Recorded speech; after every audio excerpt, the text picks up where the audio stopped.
काहे कनिया दुआरी पर ससुर भसुर बैठल बारो तू कुर्सी लगा के बैठल बारू। अरे तनी लजा हो लजा। अब का लजाई पहले ना जननी। हम का जननी हे भगवान इहो दिन देखा दिहनी।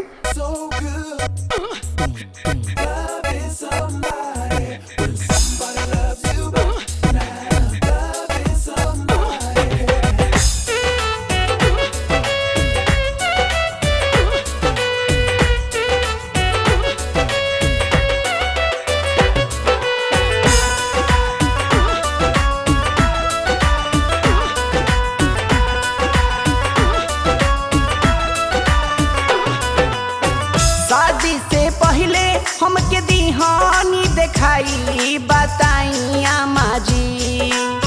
शादी से पहले हमके दीहानी देखाई बताई आमा जी।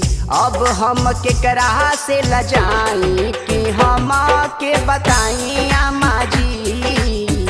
अब हम केकरा से लजाई कि हम के बताई आमा जी। शादी से पहले हमके दीहानी देखाई बताई आमा जी। अब हम केकरा से लजाई कि हम के बताई आमा जी। अब हम केकरा से लजाई कि हम के बताई आमा जी।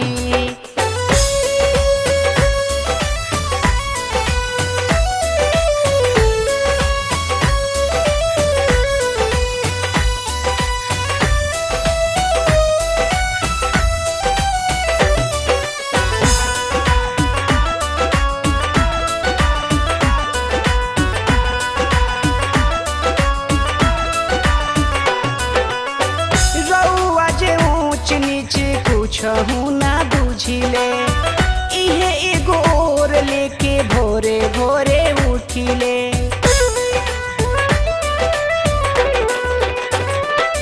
ओ रउआ जे ऊंच नीच कुछहु ना बुझिले इहे एगो और लेके भोरे भोरे उठिले। मांगेला पानी देवरा भसुरा दवाई बताई आमा जी। अब हम केकरा से लजाई कि हम के बताई आमा जी। अब हम केकरा से लजाई कि हम के बताई आमा जी।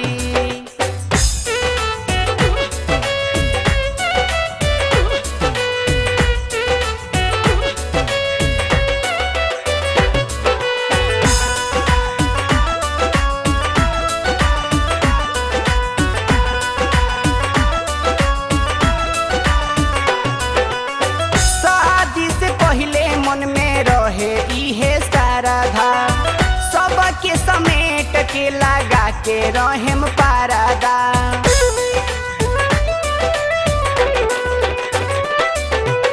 शादी से पहले मन में रहे इहे साराधा। सबके समेट के लगा के रहेम पारदा। रउआ जे खुदे कैली हनी जगह साई बताई आमा जी। अब हम केकरा से लजाई कि हम के बताई आमा जी। अब हम केकरा से लजाई कि हम के बताई आमा जी।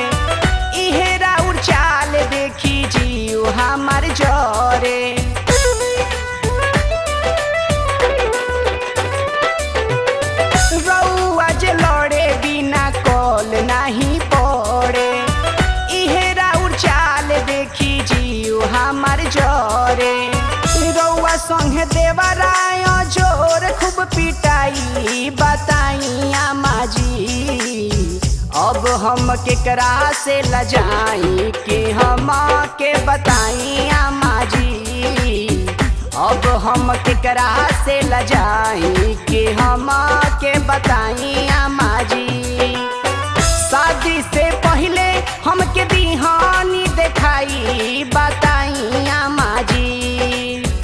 अब हम केकरा से लजाई कि हम के बताई अम्मा जी। अब हम केकरा से लजाई कि हम के बताई अम्मा जी। अब हम केकरा से लजाई कि हम के बताई अम्मा जी। अब हम केकरा से लजाई कि हम के बताई अम्मा जी।